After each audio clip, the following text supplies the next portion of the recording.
ब्रह्मा वरुणेन्द्ररुद्रमरुतः स्तुन्वन्ति दिव्यैस्तवैः वेदैः साङ्गपदक्रमोपनिषदैः गायन्ति यं सामगाः ध्यानावस्थित तद्गतेन मनसा पश्यन्ति यं योगिनः यस्यान्तं न विदुः सुरासुरगणाः देवाय तस्मै नमः।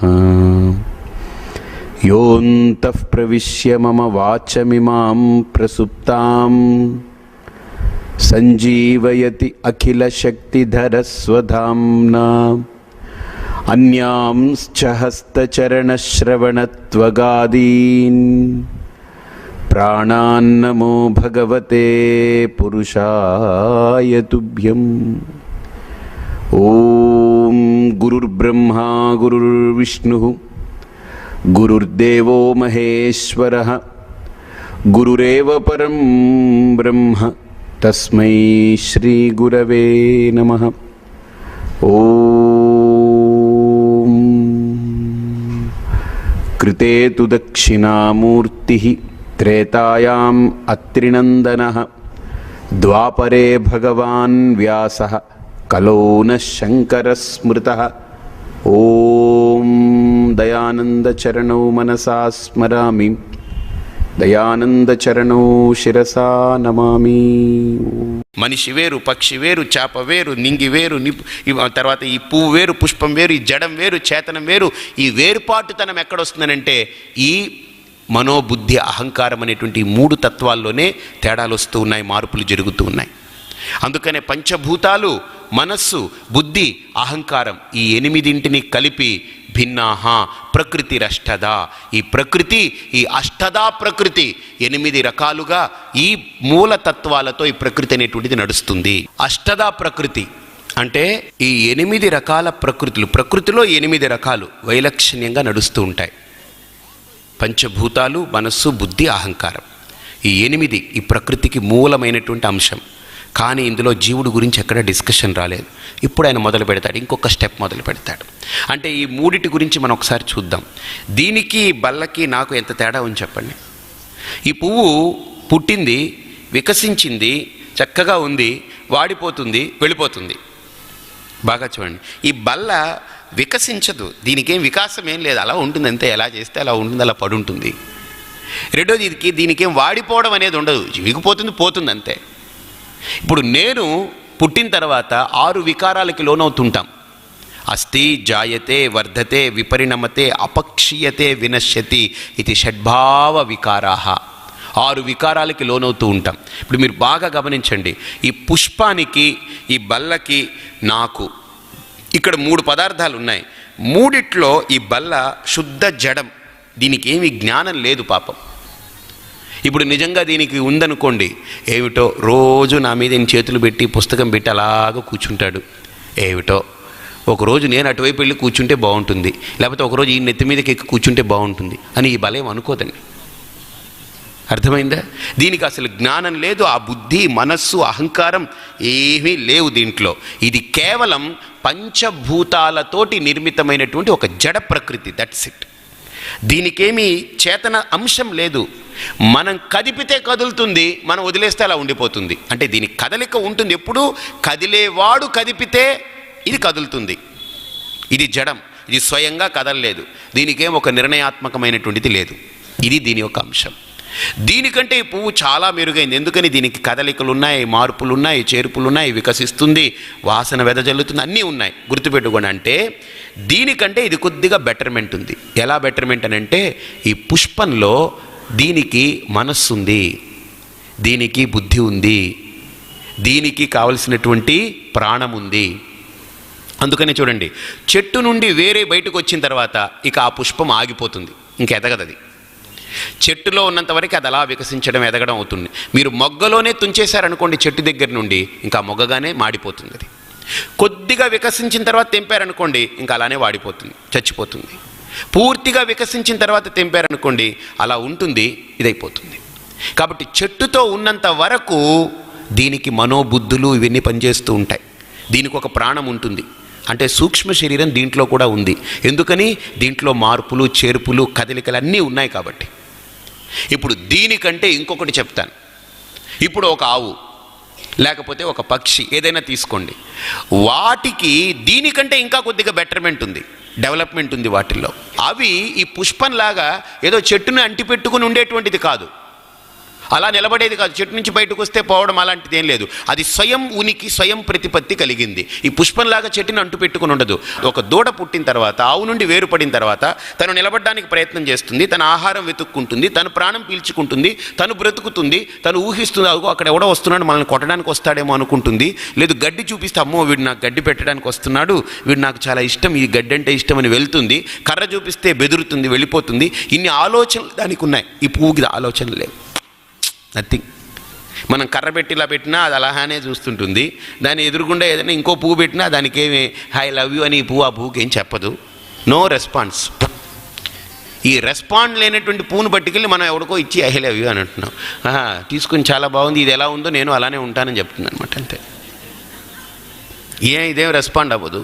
సో మనం రెస్పాన్స్ లేకుండా అది చెప్పుకుంటూ రావడం, గొణుక్కుంటూ రావడం ఆ తర్వాత. కాబట్టి ఇది రెస్పాండ్ అవ్వదు. కానీ ఒక ఆవు, ఒక పక్షి, ఒక జీవి, ఒక క్రిమి, ఒక అణువు ఏదైనా రెస్పాండ్ అవుతుంటుంది దాంట్లో. ఎందుకని? దాంట్లో అంతఃకరణ ఇంకొద్దిగా వ్యాపించింది. ఇప్పుడు చూడండి, ఇంకా ఆఖరిగా ఒకటి తీసుకుంటాం. ఇది పూర్తి జడం. ఇది అంటిపెట్టుకున్నంత వరకు చేతనం, బయటకు వచ్చేస్తే జడం. ఇది ఇంకొక కేటగిరీ. ఇంకొకటి జీవం ఉండేటువంటి ప్రాణి. కానీ ఆ ప్రాణుల్లోనే మనిషి. వీడిని తీసుకోండి. ఇప్పుడు వీడికి ఏమిటి తేడా? జడంలాగా ఉండడు, దీనిలాగా కాదు, పశుపక్షాల్లాగా అనుకుంటామనంటే కాదు. ఇంకా వాడికి జ్ఞానం. ఎందుకు? ఆవు ఈరోజు బ్రతకడం గురించి ఆలోచిస్తుంది, నిన్నటి గురించి పట్టించుకోదు, రేపటి గురించి అసలు దానికి ఆలోచనే ఉండదు. రేపు అనేది ఆవుకి ఏమీ అసలు ఐడియా ఉండదు. ఇప్పుడు కూర్చుని ఇప్పుడు అక్కడ 2-3 ఆవుల్ని కట్టేసాం అనుకోండి, సపోజ్, వాటికి గడ్డి అంతా పెట్టిన కూర్చుని రేపు మార్నింగ్ వీడు గడ్డి పెడతాడంటావా? మన పరిస్థితి ఏమిటి? రేపు మార్నింగ్ మనం ఎండుగడ్డి తింటామా, పచ్చిగడ్డి తింటామా, లేకపోతే కుడితి పెడితే తాగుతామా, లేకపోతే ఏం ఇవన్నీ రేపటికి వాటికి వాటి డిస్కషన్స్ లేవు. పట్టించుకో, ఆవు అక్కడ ఉంటుంది, ఆవు ఎక్కడ, ఏది పట్టించుకోదు. దానికి రాత్రి అనేది తెలియదు, పగలనేది హాయిగా ఉంటుంది, అంతే, దట్స్ ఇట్. దానికి ఆ జ్ఞానం లేదు.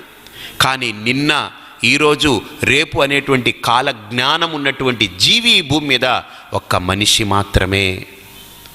కాలం కదులుతూ ఉంటే కదిలే కాలానికి సమాంతరంగా కదిలేటువంటి ఏకైక ఉనికి ఉన్నటువంటి ప్రత్యేక ప్రాతిపదిక ఉన్నటువంటి ఏకైక జీవి ఈ భూమి మీద ఒక్క మానవుడు మాత్రమే.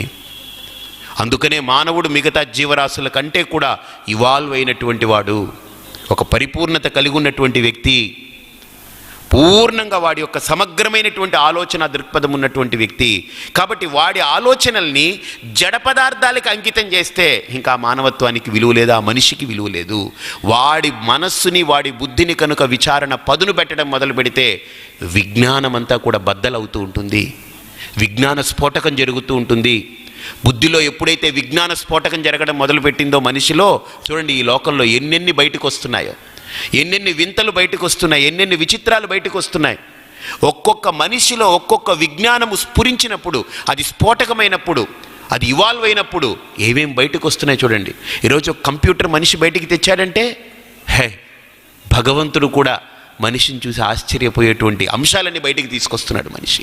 అఫ్కోర్స్ భగవంతుడు ఏం ఆశ్చర్యపోడు, ఎందుకని అది భగవంతుడే, అంతకంటే ఏం పెద్ద తేడా ఏం లేదు. అంటే చెప్పుకునేదానికి ఏదైనా ఒకటి చూడండి. ఇప్పుడు సెల్ ఫోన్ తీసుకోండి, అమేజింగ్.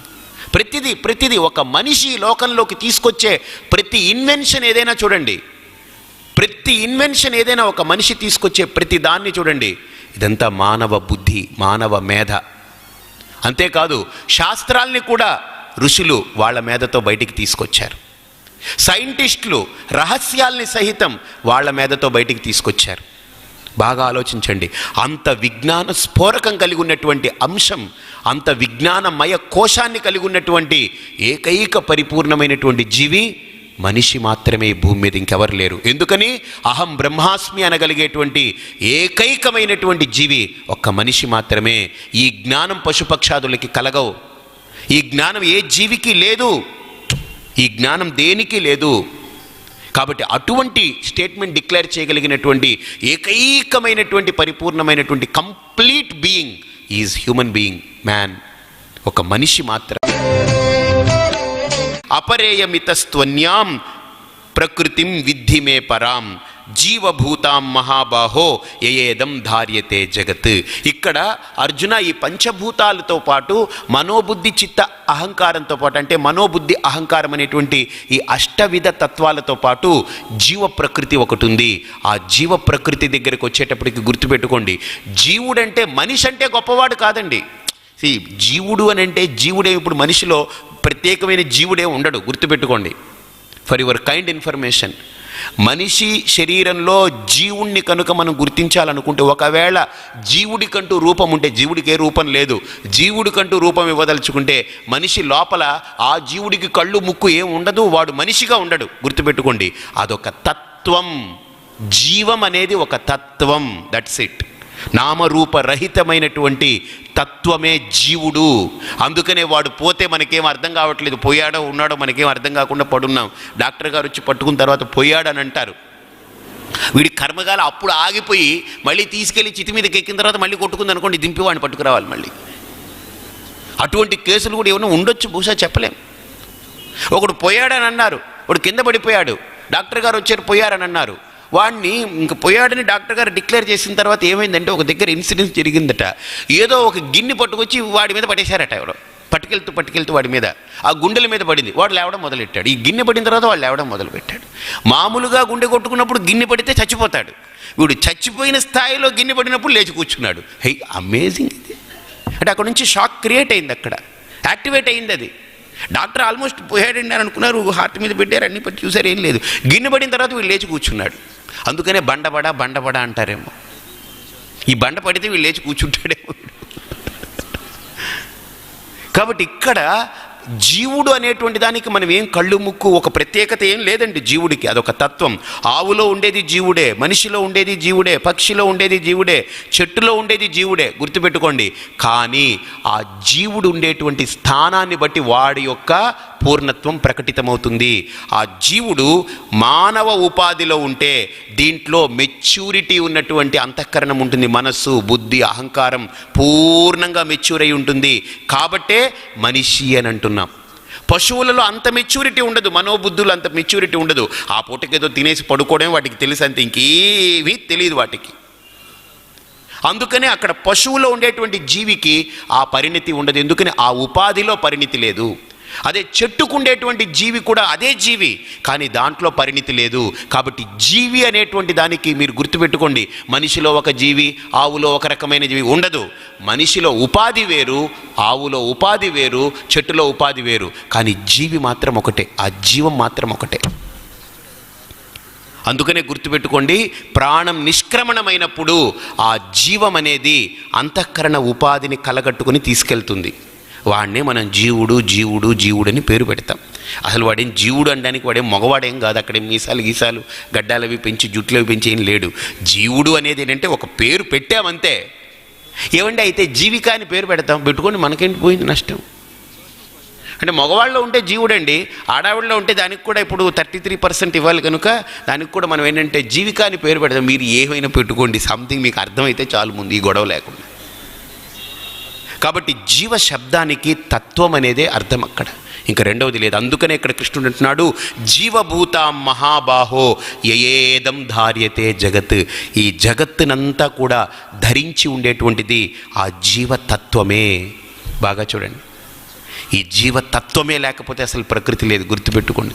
ఈ శరీరం ఉందా, ఇందులో ఆ జీవమే లేకపోతే పరిపూర్ణానంద అంతే, అలా చూస్తూ ఉంటాడు కానీ నో రెస్పాన్స్, ఇంకేం లేదంతే. రామనామ్ సత్య హై, ఇంకేం లేదు. ఏదైనా గుర్తుపెట్టుకోండి, ఆ జీవతత్వమే లేకపోతే దీనికి ఏం లేదు, ఇంకంతే, అయిపోయింది. జీవుడు అంటే అర్థం ఏంటంటే రెస్పాండ్ అయ్యేవాడు, ఉపయోగించుకునేవాడు, ఎలివేట్ అయ్యేవాడు, వృద్ధి చెందేవాడు, అన్నిటినీ చూసేవాడు, అనుభవించేవాడు, వాడే జీవుడు. అసలు ఆ జీవుడి స్థాయి దగ్గరికి వెళ్ళి అసలు నిలబడగలగడం అంటే ఇట్స్ ఎ గ్రేట్ వండర్ అది. కానీ ఇంతవరకు ఏ సైన్స్ కూడా జీవుడి స్థాయికి మాట్లాడలేకపోయింది. అందుకనే సైంటిఫికల్గా ప్రూవ్ చేయండి అని అంటే, ఒరే సైంటిఫికల్గా నిన్ను నువ్వు ముందు ప్రూవ్ చేసుకో, నువ్వు ఉన్నావా లేవా. నేను ఉన్నానంటాడు. ఉంటే ఎక్కడున్నావు? నాకు తెలియదండి. ఈడియట్, ఫస్ట్ ఆఫ్ ఆల్ నువ్వు ఉన్నావా లేవా అనేదే నువ్వు ప్రూవ్ చేసుకోలేకపోతున్నావు. ఇంత సైన్స్ డెవలప్ అయింది. దేవుడు ఉన్నాడా లేడా అనేటువంటి నువ్వేం ప్రూవ్ చేస్తావు? కాబట్టి మన భగవద్గీత జీవుణ్ణి ప్రూవ్ చేసింది, జీవుడి యొక్క స్థానాన్ని చెప్పింది, జీవుడి యొక్క ఉద్గమనాన్ని చెప్పింది, జీవుడి యొక్క తత్వాన్ని చెప్పింది. అంతేకాదు ఈ జీవుడి యొక్క మరో కోణమైనటువంటి దైవాన్ని, దైవ రహస్యాన్ని కూడా చెప్పింది భగవద్గీత. అందుకనే గీత సుగీత కర్తవ్య అన్నారు. కాబట్టి ఇక్కడ ఆ రహస్యాన్ని ఛేదిస్తూ శ్రీకృష్ణ పరమాత్మ ఇంకొక అడుగు ముందుకెళ్తాడు. కాబట్టి ఈ 8 తత్వాలతో పరాప్రకృతి, అపరాప్రకృతి అనేది గుర్తుపెట్టుకోండి. పంచభూతాలు, మనస్సు, బుద్ధి, అహంకారం, ఈ 8 కలిపి ప్రకృతి తత్వం. కానీ ఈ 8ంటిని వాడుకునేటువంటిది జీవతత్వం. ఆ జీవతత్వమే లేకపోతే 8ంటికి విలువ లేదు. That's it. ఇప్పుడు ఇక్కడ ఎంత స్టేజ్ ఏర్పాటు చేశారు, అంత బ్రహ్మాండంగా ఉంది. లైటింగ్ పెట్టారు, పువ్వులు అన్నీ బ్రహ్మాండంగా పెట్టారు, చాలా అద్భుతంగా పెట్టారు. నేను రాలేదనుకోండి, ప్రయోజనం ఏంటి? మీరు ఎంతసేపు కూర్చుంటారు? అలాగనే ఈ లోకంలో గుర్తుపెట్టుకోండి, అన్నీ ఉన్నాయి. పంచభూతాలు ఉన్నాయి, మనస్సు, బుద్ధి, అహంకారం ఉంది, అన్నీ ఉంది. ఇక్కడ 8 తత్వాలు ఉన్నాయి. కానీ వీటన్నిటిని ఆపరేట్ చేసి, వీటన్నిటిని వాడుకొని, వీటన్నిటితో ఈ ప్రకృతిని నడపగలిగేటువంటి జీవతత్వం లేదనుకోండి, ఇంకంతే, స్మాష్. ఇంకా లేదు, ఈ ప్రకృతికి లేదు, ఇంకా మనుగడ లేదు. ఒక వ్యక్తిలో జీవుడు పోతే ఎలాగైతే శరీరం జడమై దీన్ని ఏమీ ఉపయోగం లేకుండా దీన్ని కాల్చేయడమో, లేకపోతే ఎక్కడో పూడ్చిపెట్టడమో, లేకపోతే ఎక్కడో నీళ్ళలో పారేయడమో, లేకపోతే ఏదో చేయడమో మనం చేస్తామో, అలాగనే ఈ యావత్ ప్రకృతికి కనుక జీవతత్వమే లేకపోతే అసలు ఈ ప్రకృతికి ఏమీ ఉపయోగం లేదు, ఉనికి లేదు. అసలు there is no point of nature. చాలామంది అంటారు మేము ప్రకృతివాదులం అండి, మేము ప్రకృతినే ఒప్పుకుంటాం, మిగతా దేన్ని ఒప్పుకోమని. Idiotic thing. ప్రకృతి అనేటువంటిది ఉండాలంటే జీవతత్వం ఉండాలి సార్. జీవతత్వమే లేకపోతే ప్రకృతికి విలువ లేదు. ఒక చెట్టు అర్థవంతంగా ఎదిగిందని అంటే జీవుడు ఉండాలి, జీవం ఉండాలి. ఒక మనిషి ఎదుగుతున్నాడంటే జీవం ఉండాలి. ఒక ఆవు ఎదగాలంటే జీవం ఉండాలి. నీళ్లు కదలాలంటే జీవం ఉండాలి. ఈ ప్రకృతి అనేటువంటిది జడం, గుర్తుపెట్టుకోండి. ఈ జడమైన ప్రకృతిని కదిపేది జీవం, ఆ జీవతత్వం. కాబట్టి ప్రకృతి గొప్ప కాదు, ప్రకృతి మిథ్య. అందుకనే శంకరులు జగత్ మిథ్యా అన్నారు. ఈ ప్రకృతి జడం, దీని గురించి పెద్దగా పట్టించుకోవద్దు, జీవుడే సత్యం అన్నారు ఆయన. అందుకనే కృష్ణుడు కూడా ఇక్కడ ఆ సిద్ధాంతాన్ని ఎస్టాబ్లిష్ చేస్తూ ఈ 8 తత్వాలు just it is a matter. అందుకనే ఐన్స్టీన్ సిద్ధాంతాన్ని మీరు ఒక్కసారి నెమరు వేసుకోండి. E=mc² అన్నప్పుడు ఆయన ఒక అద్భుతమైన మాట చెప్తారు. ఆయన సైన్స్లో ఒక గొప్ప థియరీ ఏంటంటే, నాకు బాగా బుద్ధికి ఈ భగవద్గీతని చదివేటప్పుడు ఆ ఈక్వేషన్ని బాగా ఈక్వేట్ చేసి చూస్తే నాకు అర్థమైంది, మ్యాటర్ అండ్ ఎనర్జీ ఇవి 2 ఉంది. ఇక్కడ చెప్పింది కూడా ఈ పంచభూతాలు, మనస్సు, బుద్ధి, అహంకారం, ఇదంతా మ్యాటర్ అది డిస్ట్రక్టబుల్, అది పెరిషబుల్ మ్యాటర్. కానీ energy neither it can be created Nar it can be destroyed. ఆ శక్తిని, ఆ తత్వాన్ని మనం ఉత్పత్తి చేయలేము, మనం దాని నాశనము చేయలేము. గుర్తుపెట్టుకోండి. అందుకనే ఎవడైనా చనిపోయాడు అని అంటే శరీరం కాలిపోతుంది, శరీరం నాశనం అయిపోతుంది. కానీ జీవుడు నాశనం అయిపోయాడని ఎక్కడ చెప్పలేడు. జీవుడు పోయాడంతే. అందుకనే చనిపోయాడు అంటారు. అంటే పోయినవాడు హాయిగా ఉన్నాడు, వదలబడింది మాత్రం ఇక్కడ కాల్చేయాలి, ఇది నాశనం అయిపోతుంది. Because matter, that is the matter, అంతే. ఇంకా అంతకంటే ఏం లేదు. దీన్ని కాల్చేస్తాం, దీన్ని పూడ్చిపెట్టేస్తాం, లేకపోతే దీన్ని తీసుకెళ్ళి నీళ్ళలో పడేస్తాం, ఏదో చేస్తాం, ఇది పోతుంది, కనుమరుగైపోతుంది. కానీ జీవుడు మాత్రం నాశనం అవ్వడు, జీవతత్వానికి నాశనం లేదు. అందుకని energy neither it can be created Nar it can be destroyed. అంటే ఇప్పుడు ఆ ఎనర్జీ లెవెల్లోకి వెళ్ళి మనం మాట్లాడితే I'm not talking of not ఈ పొటెన్షియల్ ఎనర్జీ, కైనెటిక్ ఎనర్జీ, లేకపోతే ఈ ఆటో ఎనర్జీ, ఈ ఎనర్జీస్ కాదు నేను మాట్లాడేది. జీవతత్వం గురించి మాట్లాడింది. Source of all energy that is జీవుడు. జీవమే అన్ని సోర్సులండి ఎనర్జీకి. ఆ జీవతత్వమే లేకపోతే ఇక్కడేం లేదు. నిజంగా గుర్తుపెట్టుకోండి, ఆ జీవతత్వం ఉంది కాబట్టే మీ బుద్ధిలో ఒక ఆలోచన, దేవుడు ఉన్నాడో లేడో. ఉన్నాడు అని అంటే దేవుడు ఉన్నాడు, మనం నమ్ముతున్నాం. నమ్మకము బుద్ధిలోదే, అపనమ్మకము బుద్ధిలోదే. కారణం నా సంస్కారం. నాకు అవగాహన ఉంటే నమ్ముతాను, అవగాహన లేకపోతే నమ్మను. సపోజ్ ఇప్పుడు అవగాహన కలిగింది, నాకు సంస్కారం ఉంది, నమ్మాను అనుకోండి. నమ్మిన తర్వాత మళ్ళీ బుద్ధి ఆలోచిస్తుంది, నేను దేవుడు ఉన్నాడని అంటున్నాను కదా, ఎవరై ఉంటారా దేవుడు? ఆ విచారణ అది ఎక్కడ జరుగుతుంది? బుద్ధిలోనే జరుగుతుంది. ఇదంతా జీవం ఉంటేనే జరుగుతుంది. అందుకనే ఆ జీవమే లేకపోతే దేవుడికి కూడా ఉనికి లేదు. గుర్తుపెట్టుకోండి, ఆ జీవుడే లేకపోతే ఇక దేవుడు ఎందుకండి? జీవుడు ఉంటేనే దేవుడు కావాలా వద్దా అని ఆలోచన. ఇప్పుడు నేనున్నాను అనుకోండి, అప్పుడు మీరందరూ రావాలా వద్దా అని. ఇప్పుడు స్వామీజీ రారండి, ప్రవచనాలు ఏర్పాటు చేశాం వారం రోజులు, స్వామీజీ రారు, మీరందరూ రండి అంటే ఎందుకండి అని అడుగుతారు. రండి, ఊరికినే వచ్చి కూర్చొని వెళ్ళండి. ఏంటండి మరి ఎందుకు రావాలండి? ఊరికినేనండి, అలా ఇంట్లో కూర్చుని అలాగ తగలడి ఏం చేస్తారు మీరు?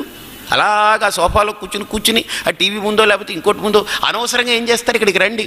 ఏమంటే వస్తాం, ఏమిటండి ఇక్కడ వచ్చి ఏం చేయాలి? కూర్చోండి, ప్రవచనాలు ఉంటాయి. ఎవరిది ప్రవచనాలు? ఎవరు లేరు, అంతే. ఎవడు లేడేంటి, ప్రవచనాలు ఏంటి, ఊరికినే వచ్చి కూర్చోండడం ఏంటి, ఇంట్లో తగలుండడం ఏంటి? మనం వీడిని తగలేస్తాం ముందు, పిచ్చి పిచ్చి మాటలు మాట్లాడుతుంటే. కాబట్టి ఇక్కడ నేనంటూ ఉంటే మీరందరూ రావాలా వద్దా అని ఆలోచన. మీరు రావాలా వద్దా అని మీరు ఆలోచించుకుంటారు. స్వామీజీ బాగానే చెప్తున్నారు, రోజు వింటున్నాం, మనం వెళదాం, లైవ్లో మనం చూస్తాం, మంచి మంచి అంశాలు తెలుసుకోవచ్చు, రావాలని అనుకుంటారు. కొంతమంది స్వామీజీ చాలా బాగానే చెప్తున్నారు అనుకుంటే, ఈరోజు కొద్దిగా బిజీగా ఉంది, ఈ వారం రోజులు పోస్ట్పోన్ చేసుకున్న తర్వాత నేను ఉండను. పోస్ట్పోన్ చేసుకుంటే తర్వాత మళ్ళీ ఎప్పుడైనా చూద్దాం, నేను ఉండను. కాబట్టి రావాలా వద్దా అనే విచికిత్స ఎప్పుడు నేనుంటే, అసలు నేనే లేకపోతే ఈ విచికిత్స ఏమిటి? లేదు. అలాగనే జీవుడు ఉంటేనే, జీవుడికి ఉనికి ఉంటేనే, జీవత్వం ఉంటేనే దేవుడికైనా సరే విచికిత్స. దేవుడు ఉన్నాడా లేడా, కావాలా వద్దా, ఉంటే ఎలా తీసుకోవాలి, అసలు వీడే లేకపోతే ఇక దేవుడు ఏంటండి? అందుకనే మన శాస్త్రాలు ప్రకృతికి పరమాత్మను పక్కకు పెట్టి ముందు అసలు ఈ జీవత్వానికి ఎక్కువ ప్రాధాన్యత ఇచ్చి దాని మీద విచారణ మొదలుపెట్టింది. అందుకనే తొంపద శోధన మొదలుపెట్టింది, అంటే జీవతత్వాన్ని విచారణ చేయడం మొదలుపెట్టింది. అందుకని ఆ జీవతత్వాన్ని విచారణ చేస్తూ చేస్తూ ఇక్కడ శ్రీకృష్ణ పరమాత్మ చాలా అద్భుతమైనటువంటి అంశాన్ని చెప్తున్నారు. అంటే ఈ ప్రకృతి జడం, దాన్ని పక్కన పెట్టే, దాని గురించి ఎక్కువ మాట్లాడకు.